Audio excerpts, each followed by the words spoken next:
महाराष्ट्र राज्य मार्ग परिवहन महामंडळ कामगार कल्याण समिती कोल्हापूर विभाग आयोजित आंतरविभागीय लेदर बॉल क्रिकेट स्पर्धेला आजपासून शास्त्रीनगर मैदानावर प्रारंभ झाला। स्पर्धेचं उद्घाटन मुंबई मध्यवर्ती कार्यालयातील मुख्य कामगार अधिकारी राजेश केनवडेकर यांच्या हस्ते झालं।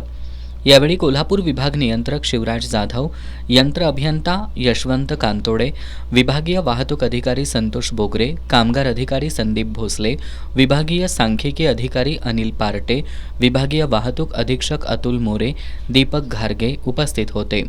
20 षटकांच्या या स्पर्धेत सांगली, रायगड, लातूर, ठाणे, मध्यवर्ती कार्यशाळा दापोडी, छत्रपती संभाजीनगर, सोलापूर, जालना, सिंधुदुर्ग असे 9 संघ सहभागी झालेत।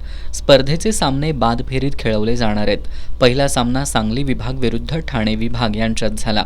सांगली विभागानं हा सामना जिंकला। सांगलीचा कर्णधार दीपक पाटील हा सामनावीर ठरला। रायगड विभाग विरुद्ध लातूर विभाग यांच्यातील सामना रायगड विभागानं जिंकला।